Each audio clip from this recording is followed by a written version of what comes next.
आज तुला काय झालेलं है? तारण प्राप्त है। इस घर को आज क्या प्राप्त हुआ है? उद्धार प्राप्त हुआ है। नया जन्म ये आगे का स्टेप है। जब आप प्रभु के पास में आते हो, प्रभु की बातें सुनते हो और उसके वचन के द्वारा, उसकी आत्मा के द्वारा अपने आप को चेंज करते हो, प्रभु के वचनों के अनुसार जब चलते हो, प्रभु को प्रथम स्थान जब देते हो, उसे कहा जाता है नया जन्म। नया जन्म होना बोले तो क्या है? प्रभु में आना, प्रभु के वचन से, उसकी आत्मा से हमारे अपने आप को नया करना, हमारे विचारों को छोड़ना, हमारी बातों को छोड़ना, हमारे पुराने मनुष्य को छोड़ना और एक प्रभु के जैसा नया जीवन जीना। थोडक्यात येशू ख्रिस्ताला जन्म देतो। एक पती पत्नी एकत्र आल्यावर त्यांना काय होतं? मूल होतं। काय होतं? पती पत्नी एकत्र आल्यानंतर काय होतं? मूल होतं। पण ज्यावेळेस आत्मा आणि वचन तुमच्यामध्ये एकत्र येतो, त्यावेळेस तुमच्याद्वारे प्रभू येशू ख्रिस्त जन्म काय होतो? ज्यावेळेस तुमच्यामध्ये पवित्र आत्मा आणि देवाचं वचन येतं, काय येतं? जेव्हा तुमच्यामध्ये देवाचा आत्मा आणि प्रभूचं वचन येतं, तुमचं अंतःकरण त्याच्या वचनाने भरलं जातं। तुमचं बोलणं, तुमचं चालणं, तुमचं ऐकणं, तुमचं उठणं, तुमचं बसणं आत्म्याच्या प्रेरणेने होऊ लागतं। तुम्ही आत्म्याची वाणी ऐकू लागता, तुम्ही आत्म्यामध्ये बोलू लागता, त्यावेळेस होतो तुमचा नवा जन्म। आणि नव्या जन्मामध्ये तुम्ही स्वतःला उंच करत नाही, तर नेहमी तुम्ही म्हणता वह बड़े मैं घटू रहे उसी का ध्यान। दोसे वह बड़े मैं घटू रहे उसी का ध्यान। ज्यावेळेस तुमच्या आतून प्रत्येक गोष्ट कोणी केली? देवाने केली।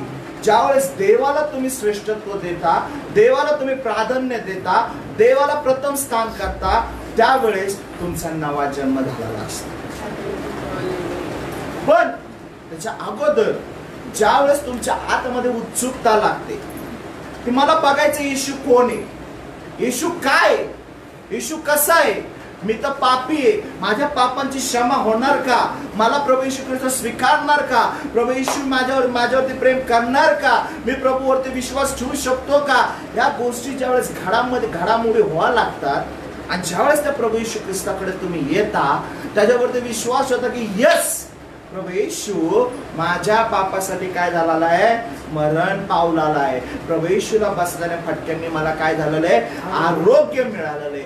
मी गरीब असतो, मी धनवान नाही का, प्रभू येशू ख्रिस्त धनवान असतो, तो गरीब झाला कशासाठी? की मी धनवान व्हावे यासाठी।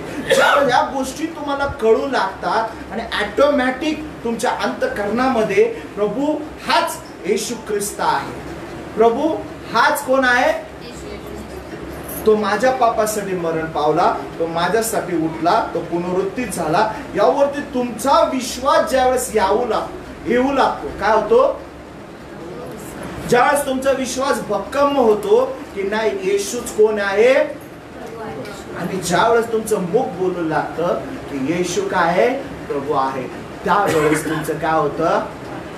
तारण होतं। त्या जक्काला उत्सुकता लागली, त्या जक्काला काय झालं? उसके मन में बहुत नहीं क्या आनंद नहीं क्या उल्लासित हो गया कि नहीं मुझे देखना है वो कौन है, वो क्या है। बस उसके एकमात्र नजर से उसका दिल परिवर्तित हो गया। क्या हो गया? प्रभू येशू ख्रिस्ताच्या एका नजरेनं त्याचं काय झालेलं आहे? परिवर्तन। त्याला जाणवलं मी जे जगतोय ते महत्वाचं नाही, माझं जे जीवन आहे ते महत्वाचं नाही, मी किती लोकांचं लुबाडलं, मी किती लोकांना लुबाडलं हे महत्वाचं नाही। तो प्रभू येशू ख्रिस्ताची एक नजर माझ्यासाठी काय आहे? काफी आहे। त्याची एक नजर, त्याचं एक दर्शन माझ्यासाठी काय आहे? त्याला जाणीव झाली, त्या एका नजरेमध्ये त्याला जाणीव झाली की मी कोण आहे, मी कोण आहे। त्याला त्याचं पाप उघड झालं की मी काय केलंय, मी लुटलेलं आहे, मी काय केलेलं आहे। आणि प्रभू येशूच्या सानिध्यामध्ये त्यांनी काय बोलला? मी जर कुणाचं एक पड घेतला असेल तर त्याला मी किती पड देणार? मी त्याला 4 पड देईल। ज्या वेळेस तुम्ही वचन वाचता आणि या वचनामध्ये तुम्हाला तुमची जाणीव व्हावी लागते, नाही या वचनासारखा मी नाहीये, त्या वचनामध्ये जे लिहिले त्याप्रमाणे माझं जीवन, पण मी वचनच वाचत नाही, कसं कळणार मला? त्यावेळेस ती चुटपुट अंतःकरणामध्ये ला की नाही, मी जगतो हे वेगळे आणि हे इकडे सांगते ते, ही गोष्ट ज्यावेळेस तुमच्या अंतःकरणामध्ये होऊ लागते प्रियांनो, त्यावेळेस पवित्र येशू ख्रिस्ताचं दर्शन तुम्हाला, आणि तो पवित्र येशू ख्रिस्त तुम्हाला सांगतो की आज तुला तारण प्राप्त. कारण ज्यावेळेस तुम्हाला कळतं की मी पापी आहे, माझं जीवन दुट्टी जीवन आहे. कसं आहे? दुट्टी, डबल जीवन आहे. इकडे एक जागायचं, इकडे एक जागायचं, इकडे एक जागायचं, इकडे एक जागायचं. ह्या गोष्टीची जेव्हा आतून जाणीव होती, तुमचा विश्वास प्रभू येशू ख्रिस्तावर वाढू लागतो की नाही, येशू हाच पवित्र देव आहे, येशू हाच ख्रिस्त आहे, तो माझ्या पापासाठी मरण पावला. आणि मग त्यावेळेस तुम्ही मुखाने बोलू लागता. रोमकारास पत्राचा 10वा अध्याय 8 व 9 वचन बघा काय आहे. रोमकारास पत्राचा 10वा अध्याय 8-9 वचन वाचा. परंतु क्या कहती है यह कि वचन तेरे निकट है, तेरे मुंह वो वचन तेरे निकट है. काय आहे? तेरे निकट है. वचन काय आहे? तेरे निकट. बोला, वचन माझ्या जवळ आहे. वचन मेरे निकट है. वचन मेरे निकट. कौन सा वचन? वो वचन. क्या बोलो? वो वचन मेरे निकट है, वो वचन मेरे पास है. तेजस शांति से बैठो. सब लोग बोलो तेजस शांति से बैठो. हाँ आगे. तेरे मुंह में और तेरे मन में है. कुठे? तुमच्या मुंह में और मन में. मुखात आणि तुमच्या. ते वचन कुठे? तुमच्या.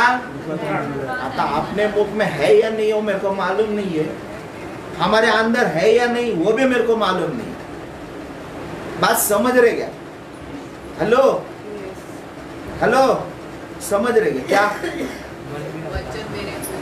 मेरे मुंह में वचन है या नहीं है मेरे को मालूम नहीं, वचन मेरे अंदर है या नहीं ये भी मेरे को मालूम नहीं. तो वो वचन क्या बोलता है? आगे देखो. यह वही विश्वास का वचन है. ये काय का वचन है? विश्वास. भाइयों बहनों, ये विश्वास का वचन है. ये क्या कहता है? जो हम प्रचार करते हैं. हाँ, उसके आगे. जो हम प्रचार करते आगे हैं कि यदि तुम हमारा प्रचार क्या है?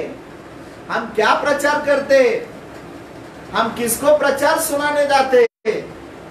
जाते या नहीं जाते ये भी आपको मालूम है, को नहीं मालूम. ये हमारा विश्वास का वचन है, वो हमारे मुख में है, वो हमारे मन में है, वो हमारे पास में है, लेकिन जाते के नहीं जाते, बोलते के नहीं बोलते, करते के नहीं करते, वो कुछ मालूम नहीं. बराबर या गलत है? हाँ, गलत है क्या चूक है? काय गलत का चूक? बरोबर है. बरोबर है.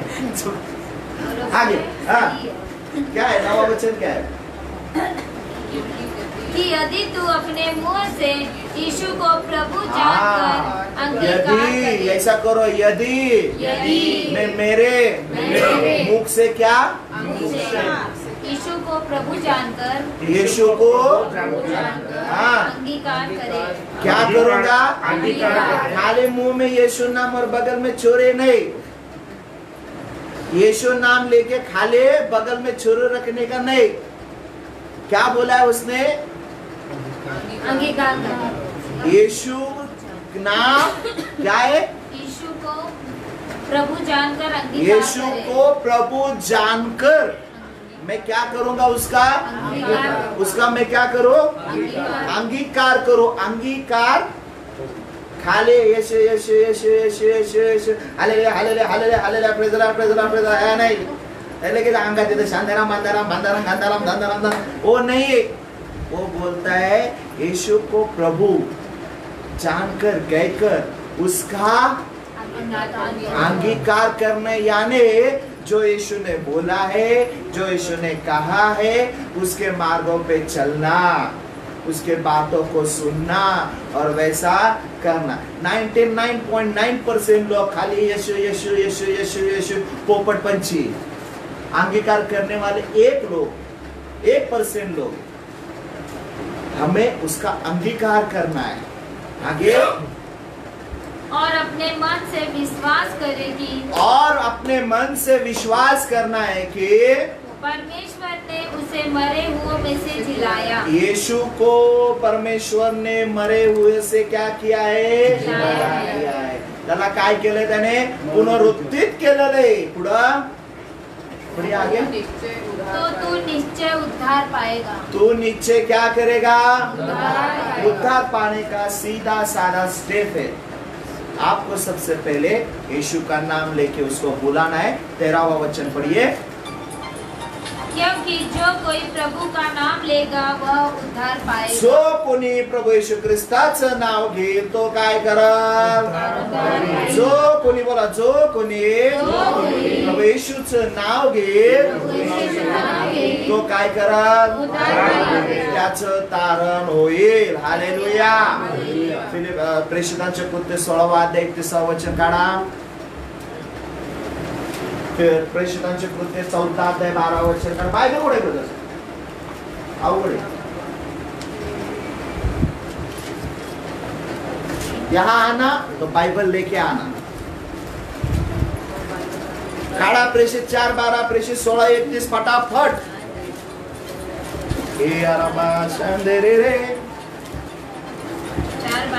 हाँ 4:12 और 16:31 फटाफट फटाफट। किसी दूसरे के द्वारा उद्धार नहीं। ऐका, दुसरं कुणाच्याही नावानं, कुणाच्याही सांगण्यानं, कुणाच्याही बोलण्यानं, कुणाच्याही ऐकण्यानं, कुणाच्या करण्यानं तुमचं उद्धार नाही।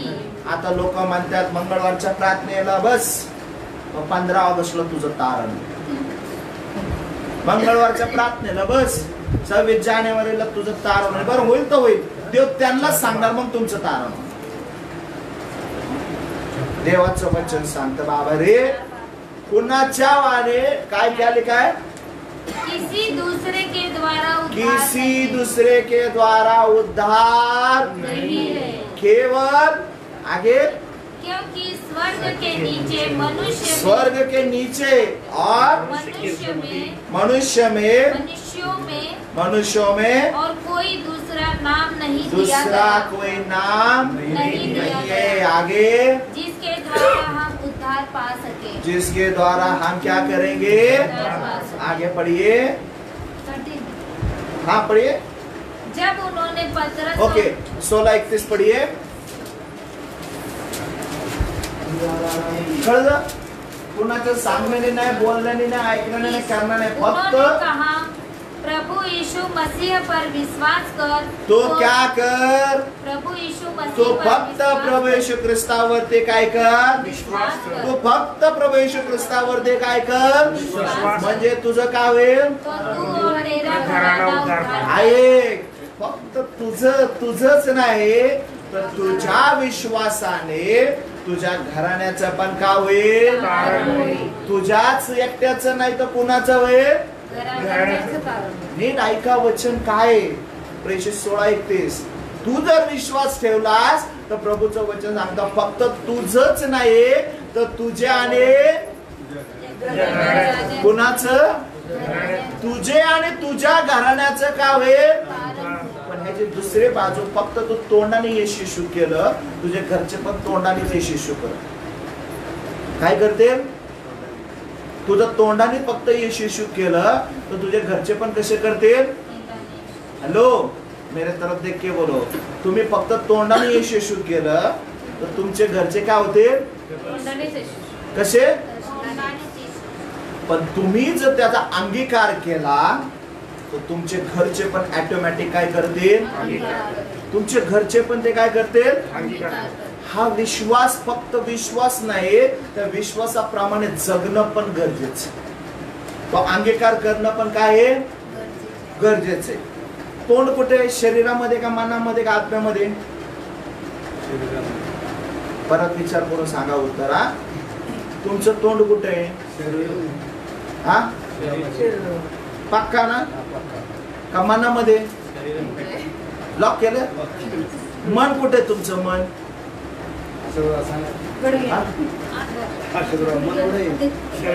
आणि आत्मा कुठे? हा, मन कुठे? हा, शरीरामध्ये. आत्मा कुठे? तोंड कुठे? तोंडच शरीर आहे ना. असं काय करताय? हा, शरीर सोडून तोंड आहे का तुमचं? तर फक्त तोंडाने बघा. आता मी नुसतं बोललो मी प्रार्थना करतो, माझ्या स्वभावामध्ये जर बदल होत नसेल, माझ्यामध्ये एक काम करा, इब्रिकर्स पत्राचा 6वा अध्याय वो वचन आपको बहुत अच्छा समझे. आता बघा, तुम्ही प्रभू येशू ख्रिस्ताचा दावा केलात. एक लक्ष द्या, माझ्याकडे लक्ष द्या. ज्या वेळेस सिस्टर इधर देखो, जिस वक्त आपने प्रभु यीशु को बुलाना शुरू कर दिया, जिस वक्त जक्कई के मन में आ गया मुझे यीशु को देखना है, उसका दर्शन लेना है, वो उद्धार की प्रक्रिया क्या हो गई? चालू हो गई. जिस वक्त उसने विश्वास किया, मुंह से कहा कि यीशु प्रभु है, आपका उद्धार. अब ये उद्धार होने के बाद में अगर हमारा जीवन वैसा ही रहेगा, अगर वो बदलेगा नहीं, तो ये उद्धार कायम रहेगा या नहीं रहेगा? नहीं रहेगा. कहाँ लिखा है? ढूंढ के मेरे को लेके आओ, ढूंढ के लेके आओ. उद्धार होणं ही खूप साधी सोपी गोष्ट आहे. तुम्हाला तुमच्या पापाची जाणीव होणं, परमेश्वर पवित्र आहे ह्याची जाणीव होणं, येशू ख्रिस्त माझ्या पापासाठी मरण पावला, तो पुन्हा जिवंत झाला आणि तो पित्याजवळ बसलेला, या गोष्टीला ओळखणं म्हणजे तुमचा उद्धार झाला. बरं, आता हा उद्धार झाला एक बाजू. दुसरी बाजू त्याची आहे की तो जो जीवन जगत होता ते जीवन माझ्या चुप बैठना बेटा. क्या आहे? येशू ख्रिस्ताची ती बाजू, त्याचं जीवन माझ्यामध्ये उतरणं म्हणजे तारण होणं गरजेचं. तारण तुमचं काय झालेलं आहे? पक्का झालं. नाही तर फक्त तोंडाने माझं तारण झालं आणि इथं काय मिसर सुटलं पण मिसरी सुटाना, कसं होणार? आचरणामध्ये बदलच नाही, आमच्या जीवनामध्ये काहीच बदल नाही. तर त्या तारणाचा उपयोग आहे का नाही त्या वचनामध्ये वाचा. इब्रिकर्स पत्राचा 6वा अध्याय, तर 3, 4, 5 वचन वाचा बरं. काय? यदि परमेश्वर चाहे तो हम यही करेंगे. क्योंकि जिन्होंने एक बार ज्योति पाई है, ज्यांनी काय केलेलं आहे? एक बार ज्योति पाई है, और जो स्वर्गीय वरदान का स्वाद चख चुके हैं, और जरा मराठीत वाचव पळत से जरा. इब्री 6.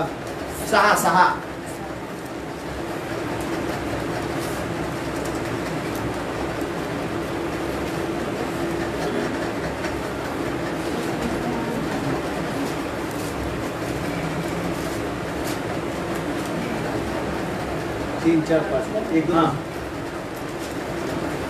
देव हो देईल तर हे आपण करू. कारण ज्यांना एकदा प्रकाश मिळाला, एकदा ज्योती मिळाली, एकदा वरदान मिळाला, एकदा पवित्र आत्मा मिळाला, एकदा भूत काढलं, एकदा प्रार्थना केली, लोक बरे झाले, एकदा अंगातलं आलं, अंगातलं काढलं. वाचा पुढे आता, वाचा तुम्ही. कारण ज्यांना एकदा प्रकाश मिळाला, संगीतानाची रुची घेतली, जे पवित्र प्रार्थना केली, झाड घेणे आपटले गेलो. हा पुढे. आणि ज्याने देवाची सुवचनाची व येणाऱ्या युगाची लय भारी वचन पुढे वाचा. ते तर पतित झाले तर होईल असे. पतित झाले तर त्यांना पश्चाताप होईल. त्यांचे पुन्हा नवीनीकरण करणे शक्य आहे. त्यांचं काय? पुन्हा नवीनीकरण करणे अशक्य. त्यांचं पुन्हा नवीनीकरण होईल का? त्यांना पश्चाताप होईल का? ज्यांनी ज्योती पावले, ज्यांनी पवित्र आत्म्याचे वाटेकरी झाले, स्वर्गीय वरदानाचा त्यांनी अनुभव घेतला, हे मोठ्या मोठ्या उपास प्रार्थना केली, बायबल मीटिंगला पळाले, ते जर पतित झाले तर त्यांना खरा पश्चाताप होईल का? पुढं वाचा. कारण ते देवाच्या पुत्राला स्वतःपुरते नव्याने वधस्तंभ. अहो हे लोक काय कामाचे, जे प्रभू येशू ख्रिस्ताला रोज आपल्या स्वतःच्या पापापुरतं रोज त्या वधस्तंभावरती मारतात, रोज त्या येशू ख्रिस्ताच्या तोंडावर ठोकतात, रोज त्या येशूच्या डोक्यावरती काट्याचा मुकुट घालतात, रोज त्याला चापकाचे फटके मारतात, रोज त्याच्या हातापायामध्ये खिळे ठोकतात. वाचत तेच वचन आहे का बघा बरं, परत वाचा बरोबर तेच वचन. ते जर पती झाले तर त्यांना पश्चाताप होईल असे त्यांचे पुन्हा नवीनीकरण करणे अशक्य आहे, कारण ते देवाच्या पुत्राला बोला, कुणाला? ते देवाच्या पुत्राला. कुणाला? देवाच्या पुत्राला, येशू ख्रिस्ताला. कुणाला? येशू ख्रिस्ताला. काय करतात? स्वतःपुरते बोला, माझ्यापुरतं काय करतो मी? वधस्तंभावर खेळतो, त्याला परत वधस्तंभावरती काढतात. शिव्या द्यायचं कळतंय तरी शिव्या येतो, सारे दे बाप्पा मला क्षमा कर, तू माझ्या पापासाठी मरण पाव. म्हणून काही चर्च मधला येशू ख्रिस्त जो आहे ना क्रूसवरचा निघालाच नाही, त्याला तसाच लटकून ठेवला आहे. कळतंय का? काही चर्च मधले काही फोटो मधला येशू ख्रिस्त वधस्तंभावरती असाच लटकून ठेवलेला आहे. त्याला बाहेर त्याला उतरवतच नाही, त्याला काढतच नाही, कारण आम्हाला सुधारायचंच नाही. आम्हाला सुधारायचंय म्हणजे तो येशू ख्रिस्त मेला, त्याला गाडलं, तो पुरला गेला आणि तो उठवला गेला, आणि तो कुठं बसला? प्रभूच्या देवाच्या उजवीकडे बसला. म्हणजे ज्यावेळेस मी प्रभू येशू ख्रिस्तावर माझ्या पापाला काय झालेलोय? मेलोय.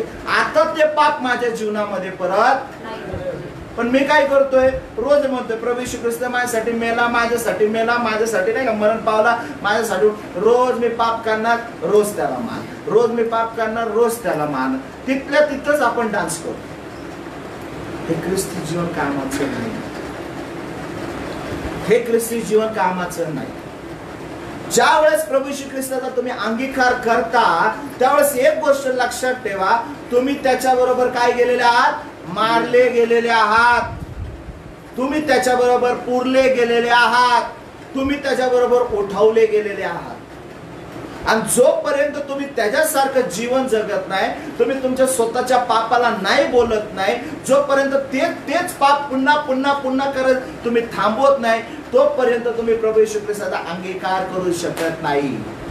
तुम्ही मुखाने बोलणार येशू नाम, आणि पुढं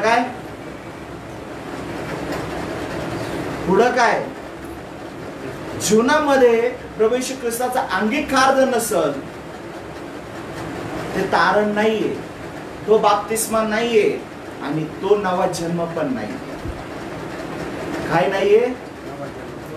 जर येशू ख्रिस्ताचा अंगीकार आपल्या जीवनामध्ये नसत तर ते तारण पण नाहीये, तो अंगीकार पण नाहीये, तो बाप्तिस्मा पण नाहीये, आणि तो नवा जन्म पण नाही. ते साप खोटा आहे. ते काय जीवन? ते डुप्लिकेट जीवन आहे. आपण बेंटेक्स सोन्याची जळी मारतो आणि सोनं दाखवतो, लोक कसलो भारी, 10 दिवसांनी त्याच्यावर एक टिकर निघाला आहे की नाही? तसं ते आपलं जीवन. आपल्यावर किती पण पाणी मारलं सोन्याचं, आपण सोनं होऊ शकत आहे का नाही? तसं तो अंगीकार केल्याशिवाय आपल्याला खरं जीवन प्राप्त होणार. हॅलो, कळतं का मी काय बोलतोय? बोर झालं का? तो अंगीकार महत्वाचा आहे. विश्वास आहे, प्रेज द लॉर्ड. स्तुती आराधना करता, प्रेज द लॉर्ड. बायबल वाचता, प्रेज द लॉर्ड. पण त्याप्रमाणे जर आचरण करत नाही तर मरने मार लॉर्ड, मर जाओ जल्दी जल्दी, उसका कुछ फायदा नहीं. 2020 मध्ये प्रभू येशू ख्रिस्ताचा खऱ्या अर्थाने अंगीकार करा. तुमच्या पापाला सांगा की मी प्रभू येशू ख्रिस्ताबरोबर मरण पावलो आहे, मी प्रभू येशू ख्रिस्ताबरोबर पुरला गेलेला आहे, मी प्रभू येशू ख्रिस्ताबरोबर उठवला गेलेला आहे. हालेलुया. आगे पढ़िए वचन क्या है? ते देवाच्या पुत्राला नव्याने वधस्तंभावर खिळतात व त्याचा उघड अपमान करतात. काय करता? मी बोलत नाहीये, तुम्ही वचन कधी ऐकलं की नाही ऐकलं मला माहिती नाही, पण येशू ख्रिस्ताचं नाव घेणारा जर त्याचं वागणूक सुधारत नसेल तो येशू ख्रिस्ताचा अपमान करतो, असं बायबल बोलतो. मी बोलत नाही, मी देवाचं वचन असं बोलतो. जो येशू ख्रिस्ताचं नाव घेतो आणि तो जर त्याचा अंगीकार करत नसेल, त्याच्या वचनाप्रमाणे चालत नसेल, त्याच्या वचना